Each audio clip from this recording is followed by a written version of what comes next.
Ousmane Sonko la il faut ñu taxaw ci tuuti parce que président bi mu def même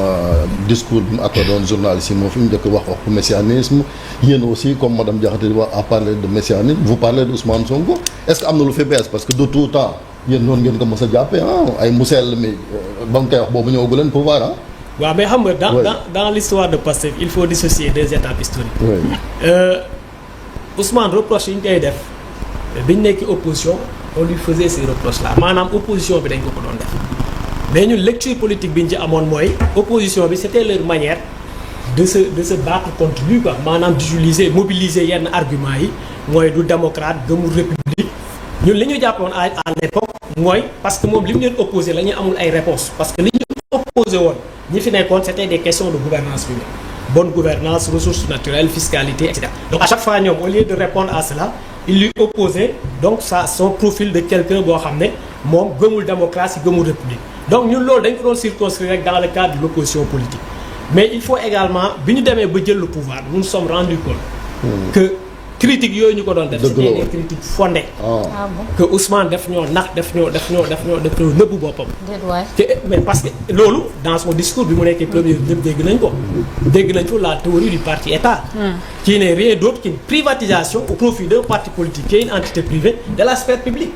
loolu ci un régime lañ koy gis mooy les régimes totalitaires yi nga xam ne le totalitarisme étant une pensée politique qui exclut toute pensée divergente mooy jàpp nañ ne ñoom ni ñuy xalaatee gis-gis bi ñu am ci état bi gis-gis boobu mooy gis-gis bi war a régir état bi et que toute autre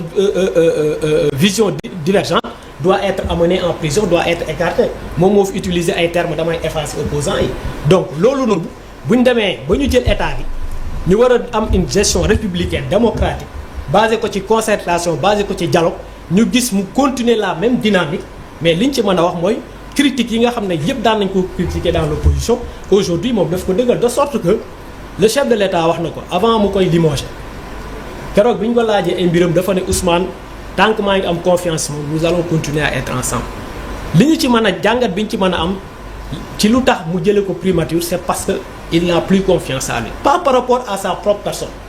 parce que c'est pas une question personnelle moom Ousmane il a voulu présenter cette affaire-là comme une question personnelle alors que c'est pas une question personnelle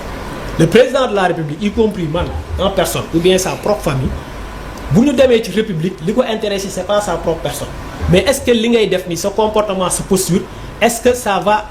donc à l'endroit en direction des intérêts de la république li ñu ci mën a jàngat mooy c'est parce que nous n'avons plus confiance en lui par rapport à la chose publique par rapport à la sphère publique par rapport ak moom la conception qui se donne de l'État et de la république c'est aux antipodes des valeurs yi nga xam ne moom la Pastef di promouvoir moo nekk ci texte Pastef moo nekk ci manifeste. lu tax président donc le problème c'est pas un problème. lu tax bàyyi ko fa 2 ans quand même pendant 2 ans mu nekk fa te moom musul varié comme li ma wax même depuis le début ba ni mu fay jógee même posture yi la am. waaw mais xam nga nit le président là il l'a rappelé à plusieurs reprises je pense que moi-même dans un texte je l'ai rappelé parce que quand même suivre naa ko ci 2 ans yi à chaque fois que mu daje ak Pastef wala mu waxtaan ak moom. wala mu dajeek les instances centrales du parti il a toujours rappelé que yoon wi ñu jël posture bi ñu jël dans le cadre de l'exercice du pouvoir elle n'est pas viable il a toujours rappelé nit li nga man mooy nga nemmeeku ci sa àndandoo loo xam ne lii baaxul li nga man mooy artu ko